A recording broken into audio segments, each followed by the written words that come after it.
Hello, everybody. Welcome to the Saratoga podcast. This is Dan D. Federicis from Saratoga Report, and I'm here with Adam Israel. Adam, this is a continuation from our show from yesterday where we interviewed, I believe it was 3 candidates, and we're going to interview 2 more today, right? Yeah, exactly. We have a candidate, Chris Mathiesen, on who is running on the One Saratoga line to be our next mayor. He's a former commissioner of public safety. And we also have Gordon Boyd on, who's running on the Democratic line. It's democratically endorsed to be the next supervisor for Saratoga County. So, it's great. We're really lucky to have a lot of great candidates in the city and that they're willing to come on and share their thoughts. And to be clear, we've invited each and every candidate for both city council as well as the 3 supervisor candidates. Most accepted our offer, some didn't. And we will also be broadcasting live on election day, roughly 9 o'clock. We'll figure out when we exactly start, but we will be bringing you live results from Saratoga, which specifically, essentially exclusively Saratoga, which none of the other media outlets do. So you got to sort of wait and hunt and peck to find Saratoga results. And that's all we're going to be talking about that evening. So that's going to be new for us, and it's fun. We hope you join us. Yeah, yep. And real quick, Dan, we invited all candidates who are facing a challenger, right? So, like, correct.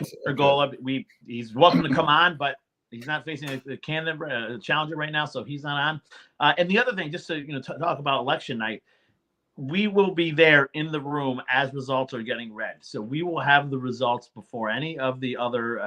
I've been watching results now for a while. Nobody's there in real time at putting up the results that we will be. So anyway, stay tuned for that. But why don't we get into the interviews?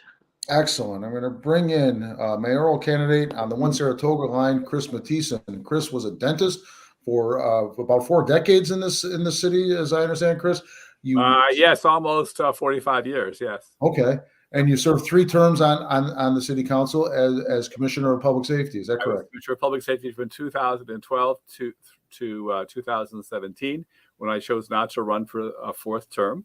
And I also served on the Zoning Board of Appeals from 2000 through 2006. And I was chair in 2005 and 2006 of the ZBA.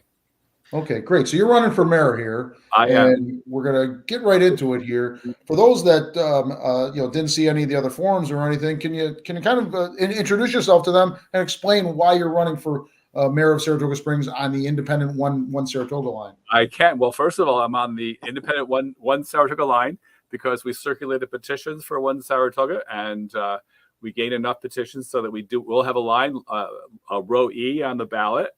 I was also competing against Mayor Kim in the Democratic primary. I'm a lifelong Democrat, but I did lose that. I got about 40% of the vote, so I'm still on the ballot, and I think I have some, important perspectives on what's happening in the city, and I certainly have a really long history of having been here for nearly all my life. I've lived here since I was 3 years old. I went to local parochial schools. I chose to come back to Saratoga Springs to practice my profession and to raise my family. And so all these years later, I'm still here. I got to ask you, because you clarified how you ran in the primary. Mayor Kim, on an interview just a couple of days ago on Channel 6, said, quote, I hope I'm quoting this correctly, he's the only real Democrat running for mayor. How would you respond to that? Well, I'm the only lifelong Democrat running for mayor. So Mayor Kim, when we were both serving on the Zoning Board of Appeals, Mayor Kim at that time was a Republican. So I don't know what that means, that he's the only real Democrat running for mayor. That, again, I don't think that's accurate. Okay, excellent. Adam, do you want to turn over to you? Yeah, so you've been pretty critical of Mayor Kim. One of the big challenges that Saratoga facing right now is losing our insurance carrier. If elected mayor, what would you do to address that big hole right now that our city has? Well, it's a big hole. First of all, I think I would reinstitute the position of risk and safety manager that we had enjoyed all those years with Marilyn Rivers. Marilyn Rivers did a great job, and she worked in concert with Travelers Insurance. Travelers Insurance and Marilyn Rivers saved the city many, many thousands of dollars because of their proactive stance and their proactive suggestions on how to deal with some of the problems the city was facing. At one point in time, every time you turn around, there was a lawsuit against the city, and the city was just settling. Maryland Rivers and Travelers Insurance came up with some important strategies so that they would be better able to defend those cases. Last year, when Mayor Kim, for reasons I still don't understand, was undermining the role of Maryland Rivers in city government and publicly criticizing the Travelers Insurance for the way they were handling a suit against the city by a former employee, and at the same time refusing initially to pay a $25,000 deductible that was required in that case. Many of us were saying, how is Travelers Insurance going to respond to that?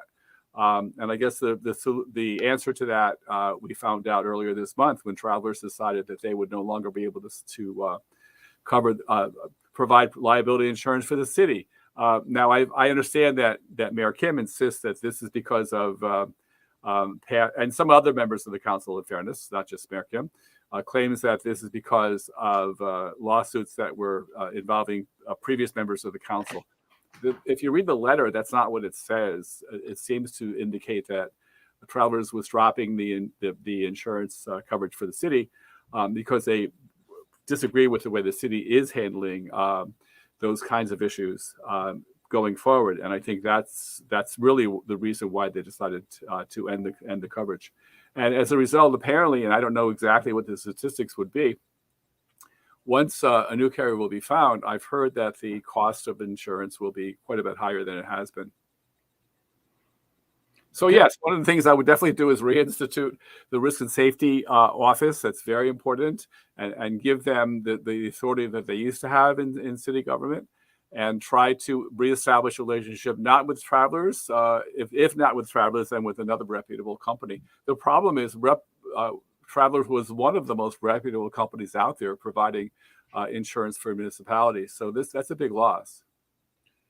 Chris, one of my disappointments in this, three-way mayoral campaign is because of Mayor Kim and, some what many will say were missteps that he's taken and mistakes and so forth, just like we talked about with this. Yes. And things in the past, we've been focused on the past and talking about being civil, which is important, but it seems like this campaign hasn't left any room to talk about the future. And I mean the campaigns overall, the election itself. Yeah. What would Mayor Mathiesen bring going forward? Something new and positive, and your vision, if you will. Well, my vision for the city is not inconsistent with my vision for the city when I was on the council previously, and certainly a number of initiatives that were begun even during the Kim administration are not bad ideas at all. Certainly, the idea of connectivity throughout the city, the idea that people should have good, safe access to the city. If you're walking, if you're a pedestrian, or if you're on a bike, there are parts of the city, especially in areas like where I live, off of Outer Grand Avenue, where that has never been the case. When we were finishing up the Geyser Road Trail, which did reach completion, I think the year after I was off the council, I was continually suggesting that once that's done, we need to look at other parts of the city, especially the Outer West Side, to see what we could do in order to provide the same kind of safe access that we have now provided for the people off of Geyser Road, Geyser Crest, and some other neighborhoods out there. The quality of life is much better. It's a quality of life issue here too. It's safety and quality of life. And we have something now that we didn't have when I was on the council. We have the infrastructure funds from the federal government that will help us to fund those kinds of programs. So I applaud the current administration for their efforts to look into this, and I would certainly continue with that. That's one issue. I would definitely not drop the ball on connectivity. I think short-term rentals are a really big problem in the city. I think that they are having a negative impact on neighborhood character in a large area of our city, a lot of the residential neighborhoods of our city. So what would you do to address that? Okay, so I'm going to. So what I would do, I've talked about this when I was talking about this when I was commissioner. People came to me back in 2015 or 16, I think, and we're complaining about what was happening to their neighborhoods. Well, it's gotten much, much worse. People have been buying up these properties. I think that this is a zoning issue. I think this is a commercial use in a residential area. We have very specific uses that are allowed in residential areas, but we don't have a really good definition of what residential use is. I think we need to go back to the zoning codes and better define what residential use is, because residential use certainly is in buying a housing unit in a neighborhood and basically turning it into a mini motel. When you do that and there's nobody actually residing in that building, in that house, then that's not a residential use. That's a commercial use in a residential zone, and it shouldn't be allowed. And I think in UR1, UR2, UR3, SR1, SR2, and rural residential, I really think that we should be restricting those uses to just merely residential uses, not a commercial use like that. There are other parts of the city, some of the transect zones, so they're not called transect anymore, but there's some of the transect zones, some of the other more commercial districts towards the core of the city probably wouldn't have the negative impacts from short-term rentals. But neighborhoods like mine are definitely impacted by this kind of thing, and on so many different levels. In a neighborhood where people are always looking out for each other or things of that sort, where everybody pretty much knows vaguely, at least vaguely, who people are, all of a sudden a home is replaced with a commercial use like that. It just undermines that character, and it undermines that sense of stability and that sense of safety in a neighborhood. And imagine what the impacts are on the properties that are immediately adjacent to a short-term rental. People who have invested all their funds in their house, and suddenly they look at their house and they realize that it's worth less than it used to be if they were to sell it, because someone bought a house next to them and they're using it just as a short-term rental. It's not something that people would prefer to live next to that. So I think we need to protect our residents. I think we need to protect our residential character. In Saratoga Springs, I think that over the years we've done a great job with our downtown, but some of the things that affect quality of life for our residents have been put on the back burner. And those are the kinds of things that I would focus on. The other issue with short-term rentals is we want families to move into Saratoga Springs. Well, if people are paying these exorbitant prices to buy these houses up and do this really actually run these very profitable businesses, that means that there are fewer houses that are available for a family to try to be able to live in Saratoga Springs. And that drives up the cost. There's more competition for those units. That's not a good thing for the city. So on all those counts, I think we need to look at ways of keeping short-term rentals out of parts of the city. Maybe give people who already have those short-term rentals a period of time for them to unload them and maybe turn them into long-term rentals or sell them outright. But short-term rentals are not a good idea. Do you agree? The city recently transformed a property on Adelphi Street into a low barrier homeless shelter. Is that something you agree with? Do you have a plan to tackle or address the homelessness situation that Saratoga is facing? So the shelter on Adelphi Street, we owe so much to Sonny Bonaccio and Julie Bonaccio and Meg Kelly for all the work that they did to make sure that came to pass. Up until that point, the city didn't really have a good solution. If you recall, the mayor was pushing to use the former senior center on William Street for a low barrier shelter. And there was an uproar from the people from the adjacent properties, including the Saratoga Central Catholic community, because their campus was immediately adjacent to that property. And parents of kids there were concerned about their well-being, their safety.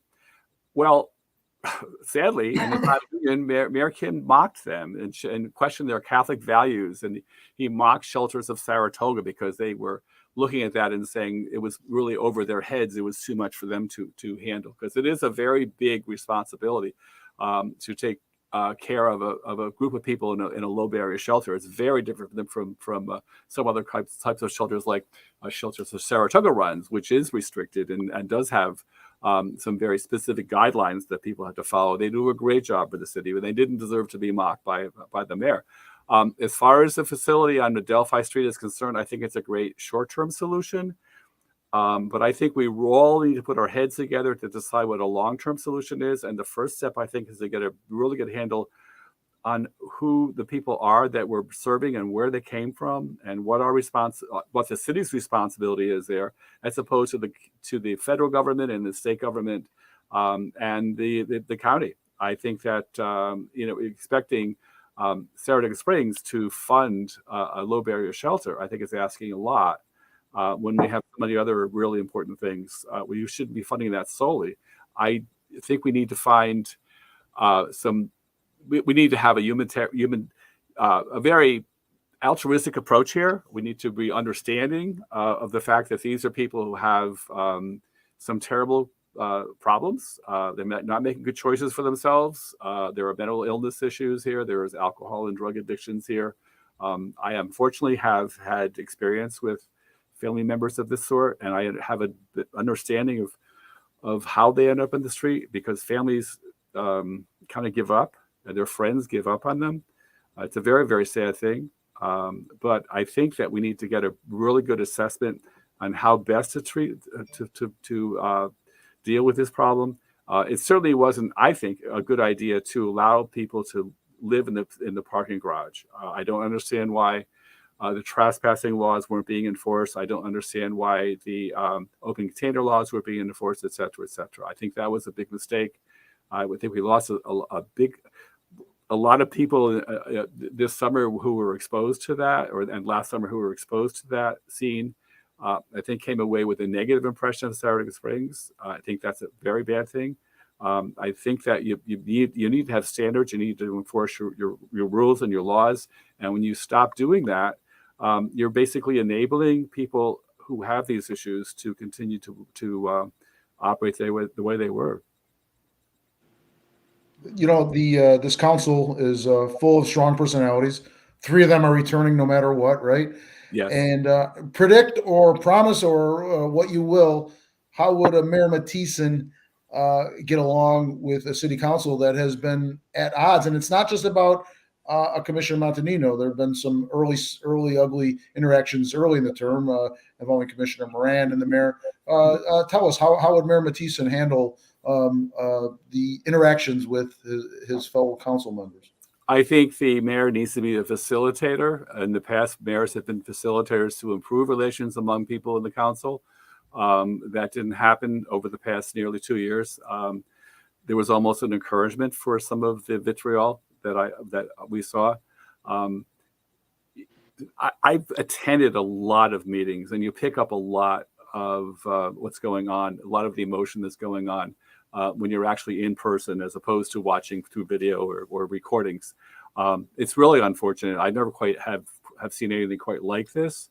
The mayor needs to make sure that certainly in public, that the members of the council conduct themselves when they're dealing with each other in a respectful manner. And that wasn't happening. And the last city council meeting is another example of that. But there are countless other examples that have taken place. In the 6 years that I was in the council, or the years in the past, there have been some emotions that were expressed, and maybe sometimes were not expressed in the best manner. But not to this extreme. I've never seen anything quite like this. Part of the problem may be the fact that so many of the members of the council are new, other than Mayor Kim, who did serve for 4 years in the council. Everyone else is new to this, and maybe they don't have an understanding of how important it is that they conduct themselves in a respectful manner. They're role models in the community, and they really need to be very careful of how they express themselves. In the past, also, we used the pre-agenda meetings in order to make sure that everyone was on board, everyone understood what was being presented during city council meetings, that if there were any questions or any issues that they wanted to discuss, they were discussed during the pre-agenda meetings, so that some of the negative comments, some of the reactions of council members that we've seen over the past nearly 2 years wouldn't be taking place, because a lot of that would have been sorted out before the actual council meeting was taking place. So I think that utilizing the pre-agenda meetings properly is important. And I think that the mayor certainly can go behind the scenes and speak to council members individually about these matters and about their conduct. Excellent. Adam, do you want to have anything else before we wind it down? Yeah, I have one last question, Okay. and this has to do with your time as when you were Commissioner of Public Safety. Yeah. That's when, unfortunately, Daryl Mount passed away. Yes. You took a lot of criticism for that, for not doing an internal investigation. I think there was just the city was just found not liable for causing his death. The Daily Gazette wrote that, and what's interesting is this article has since been taken down from the Gazette, which is a whole tinfoil hat conspiracy theory, but you can still find it in the search engine that the verdict showed that BLM has favored arguments over facts. So do you feel somewhat vindicated in this finding that your police department at the time acted appropriately in that scenario and interaction with Mr. Mount? Yeah, I feel that, first of all, there's justice here for Greg Veach and for the police officers that night, and for the investigators who did the follow-up investigation, did a very thorough follow-up investigation. Had they not done a thorough follow-up investigation, we would never have been successful in that trial. Of course, the evidence that was presented was based on the investigations that our investigators did, and it was the reason that we did a much broader investigation than just the criminal investigation of the assault on Daryl's girlfriend, was because the day after this incident took place, a blogger at the time, John Teig, released a blog that said basically 3 men go into an alley, 2 cops and a civilian, and the 2 cops come out. What happened to the civilian? He was insinuating right away that the police must have done something wrong, and that just set off a lot of problems. And he organized some of the protests, et cetera, and it was a mess. In terms of internal investigation, an internal investigation is not an investigation into the incident. It's a separate investigation into wrongdoing on the part of one of the police officers. And in order to initiate an internal investigation, you would have someone, either the victim or a witness, basically complain about wrongdoing on the part of an officer. Well, the only person who complained about wrongdoing on the part of the officers was Daryl Mount's girlfriend, who insisted that she wasn't hit and that the police just came up on Daryl attempting to, quote unquote, beat him up or whatever. The surveillance cameras, again, which Maryland Rivers and Travelers Insurance Company insisted that we should have, were already in place at that point in time. It was before we had body cameras, before anybody had body cameras, but the surveillance cameras were in place, and they showed exactly what happened that night and showed that the person who complained that Daryl hadn't hit his girlfriend was not being truthful. And so there was no instance there where we were going to institute an internal investigation. And everything else that happened, we don't know what happened exactly. It's always been the assumption that he must have fallen off the scaffolding, but nobody will ever know. But we do know from the broader investigation that the police talked to countless individuals who were living in the apartments near overlooking that alley. Everything that they heard was consistent with the idea that he must have fallen and that the police found him that way. And absolutely nothing was consistent at all with the idea that he was beaten up by the police. And so based on all the information that they had, and, this all took place between 3:02 and 3:08 a.m. when the police, called the fire EMS department to come and help render medical care. It's just hard to imagine how any other story here would be at all credible. So yes, yes, I'm not really concerned about my reputation here. I'm concerned about the reputation of those cops. They didn't deserve that. And I think, again, when you start to question police and you start to make these accusations, you're undermining public safety. That's not a good thing. It really isn't. It's very important that the people have faith in our police department. It's a great department, and people who are in that department are very carefully screened before they ever get into the department. And there's no tolerance for the kind of behavior that people were insinuating that the police were engaged in. All right. Last comments before we let you go for last comment. Tonight is the League of Women Voters debate, and so the 3 of us will be going up against each other. So I'm hoping that lots of people will watch that. I think the more people who pay attention to this race and to these issues, the better I'll do. So we'll see how it goes. And you can watch that live, folks. You got to register ahead of time. The League of Women, Saratoga League of Women Voters. Just Google it, and you can register. And there's not much. The registration involves sending in your email address. Basically, it takes 10 seconds. Vote with Saratoga, right? Yeah. So folks, be informed. Watch it tonight. Thank you, Chris. Thank you for joining us. Hey, thank you for both of you. I appreciate the opportunity to speak. Yeah. Excellent. Well, we appreciate it. Okay. Bye. Okay, we're running a little behind. We have a second guest with us today. Gordon Boyd is running for supervisor, which is a county position, but it represents the city of Saratoga Springs. If you're like me and you grew up in a county with a county legislature, the Board of Supervisors is our version of the county legislature. In fact, most counties did have boards of supervisors before some of them changed over the years to county legislatures. Gordon Boyd, welcome here. Thank you for joining us today. Yeah. And real quick, Gordon, I've gotten to know your son and your grandson. They play soccer together. I think we want to start out with just expressing our condolences. Your wife recently passed away, so first, our condolences for your loss. Thank you, Adam. You're welcome. All right, Dan. Sorry. Absolutely, and I concur. All right, now on to yeah, and Gordon and I spoke on the phone the other day about that. Gordon, on the campaign here, supervisor to me is sort of like one of those under the radar positions because some people don't quite understand what it is. It's not part of the city council, even though they do attend and give a report. But you've come up with some outside the box ideas, or at least ideas in areas that other people aren't talking about.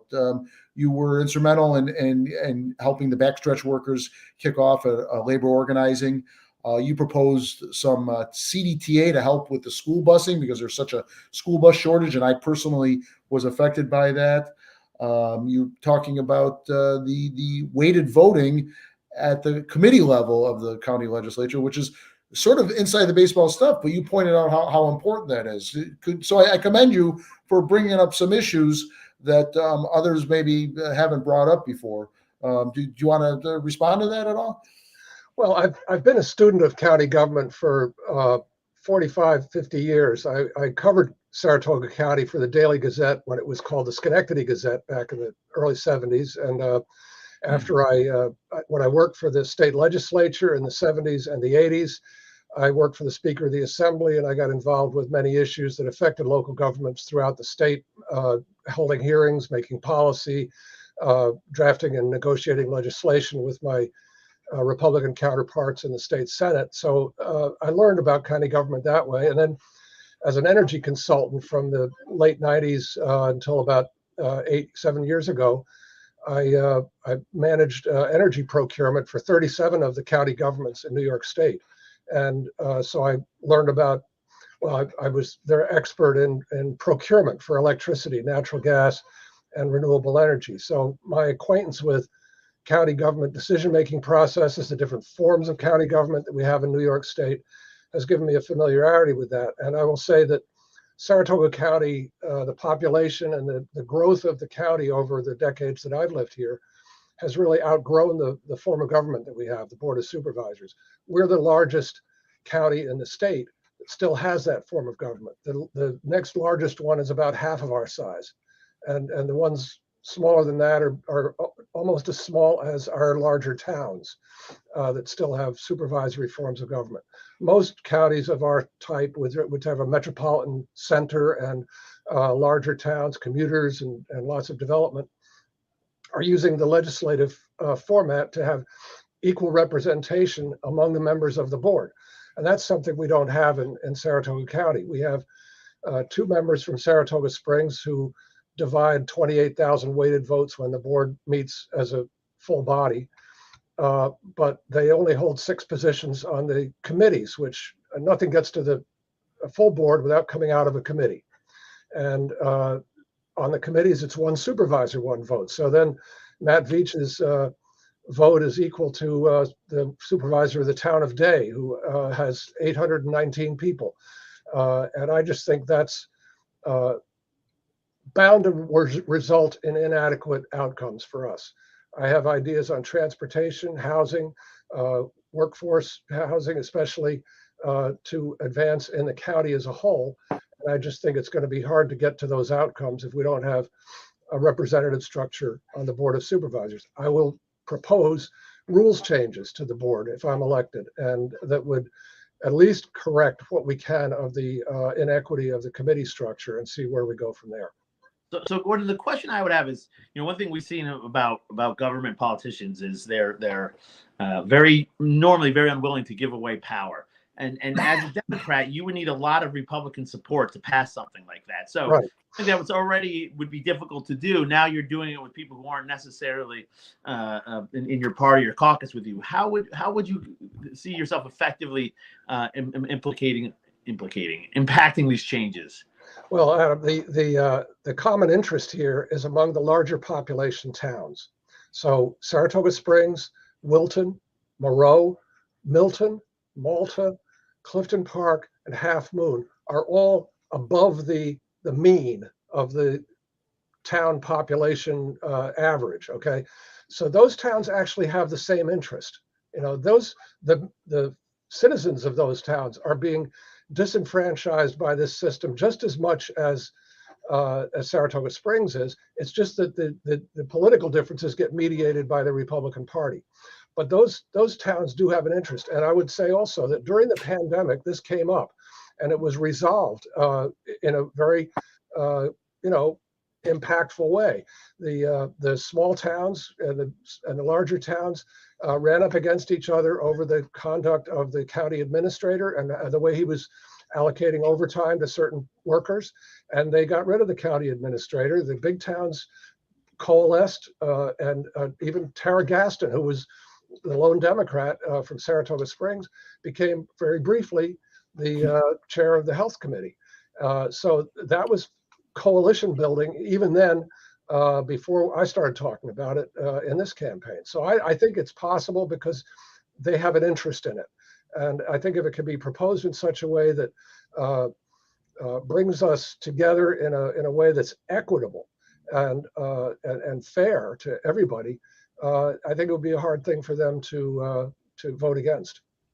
We jumped right into some issues here, and I'm glad we did because I'm enjoying this conversation. But if we could back it up a little bit, can you kind of give us I did not see the League of Women Voters event from the other night yet. Can you kind of give us your opening statement, if you will? Why are you running? It's a three-way race with two positions open, so people can vote for up to two. Can you kind of give us your intro remarks? Well, as I was just alluding to in response to your first question, I think there are some challenging issues that Saratoga County faces that have really come to the fore, but the county government has just, because it's run by town supervisors whose political future is really dependent on the way they run their towns, the county government kind of floats under the radar, as you suggested, Dan. We have issues with transportation. We could use a lot more public transportation to get people where they're going and to make the housing that people can afford more accessible to the jobs they can get. Our housing situation is really out of control. I listened to what Chris Mathiesen said a few minutes ago, and I completely agree with his position on short-term rentals. They've been driving up the price of housing, the cost of rental property, and it's driving our workforce out of the county. Whenever I go to a medical checkup, I ask the nurse, where do you live? And the last four were Greenwich, Whitehall, an RV in Lake George, and a gal at radiation at Saratoga Hospital who had moved to Glens Falls, took a job at the hospital there because the rent she can afford in Glens Falls puts her within walking distance of her job. She couldn't do that in Saratoga Springs. So we need to expand the supply of housing. We need to be more flexible in our zoning codes about accessory dwelling units, adding garage apartments and that sort of thing. I would like to see the county take a broader position on issues like that and to give people in the towns as well as in Saratoga Springs the opportunity to invest in more housing supply. I think we need a reentry program for people coming out of incarceration. I was a religious volunteer at Mount McGregor Prison for 7 years. I have kept up with a number of the men that I met during that time. And I'm very familiar with the challenges that people face when they're coming home from time in jail. So I think we need to put the county in the lead of coordinating our nonprofits, our faith communities, our recovery programs to keep people from going back to jail at the cost of $70,000 per year per person, and to keep the rest of us safer and to do the right thing for the people that are coming out. So those are, the ways that I'm approaching the issues. I think these are issues that beyond partisanship ought to be in the interest of every supervisor on that board to address, because they affect the whole county. So that's the approach I'm taking. I will be representing the people of Saratoga Springs, not the city government, but per se, but the people of Saratoga Springs and their interests, at which we're part of a larger community in our section of the county. Many people have implied or said that the county needs to do a better, bigger job in helping Saratoga address our homelessness issue and our homelessness population. Is this something you agree with? And do you have a plan if you were the next supervisor of what you would do to get more funding from the county to help Saratoga with its homelessness issue? Yes, I totally agree with that. In fact, it's the social services district is Saratoga County. Under the state constitution, the county has the responsibility for caring for the indigent, broadly defined. That includes street homeless, all of the others that we sort of broadly put into that category.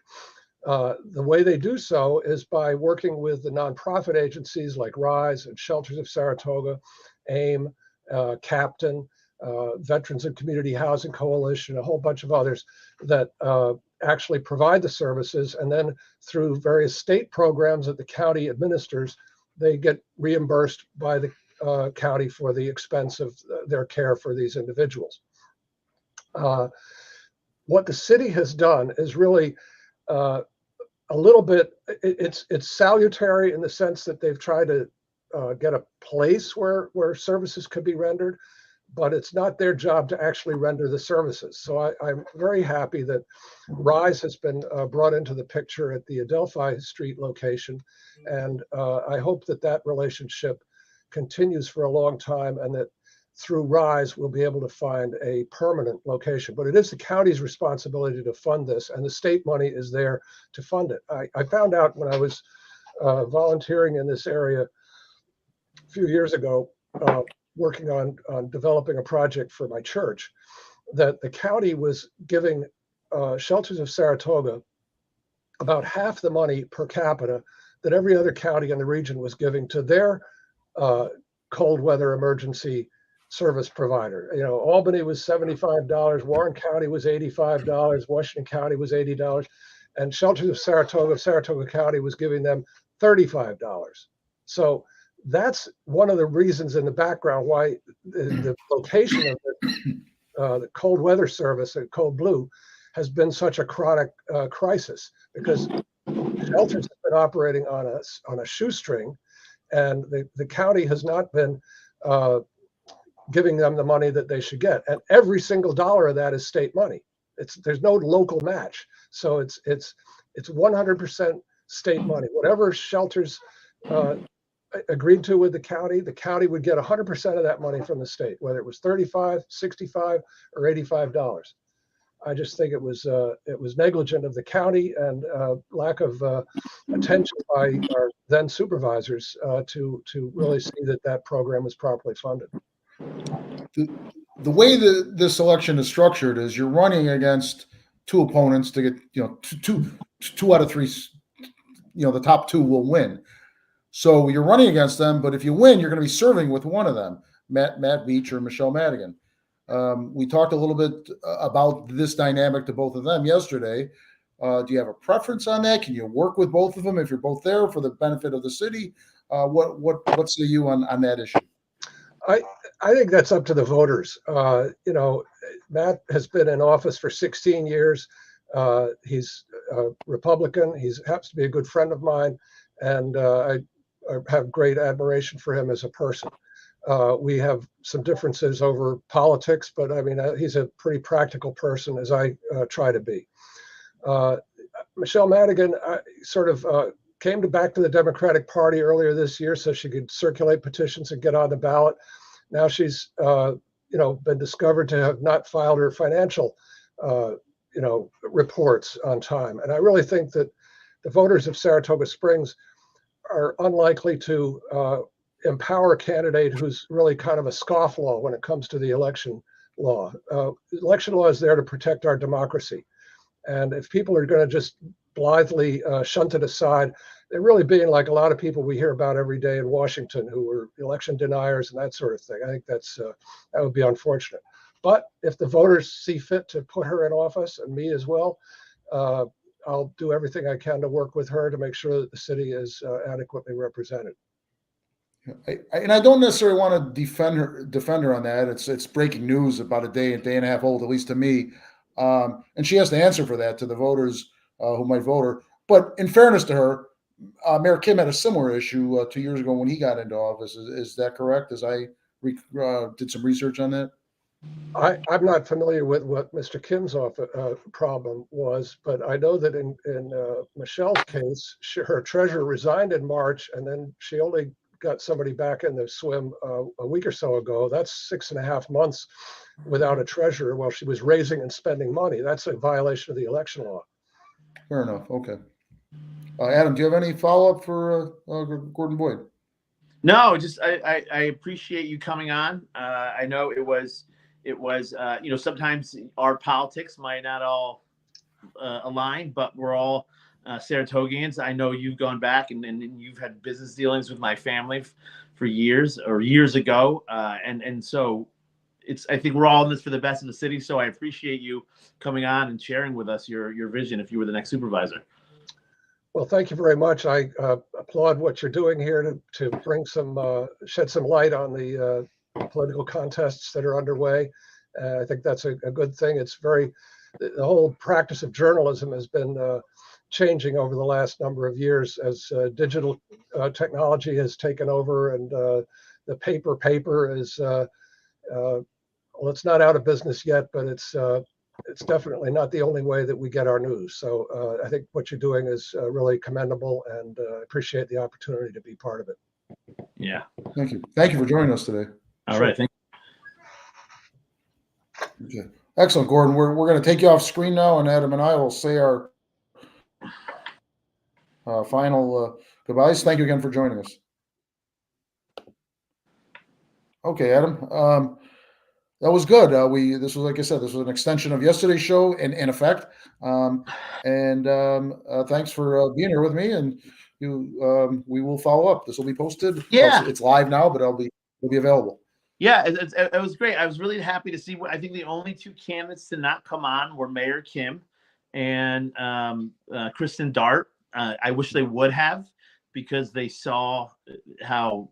I think our interview with Mr. Boyd was an example of how we really do this as a service to the city and not as a way to push our political agendas. Although we will give our opinions sometimes. Yes. We certainly will do that. But at the end of the day, I think the informed voter is the best voter.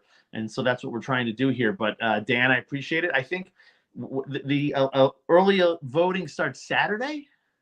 That's correct. Yes, it does. And shame on us. We should have had a list of dates, but certainly on the County Board of Elections website and elsewhere. And then, so November 7th is the election night. So that's a week from next Tuesday. Just 10 days away. We'll be live then. And so we encourage everybody to spread the word. If people want to learn about candidates, send them the link to our show, and we will see you next week. Excellent. Yeah, we'll be back next Wednesday. It'll be 6 days before the election. Things will be heated up. Something tells me we'll have something to talk about by then. That's right. Stay charming, Saratoga. Thanks for watching, folks.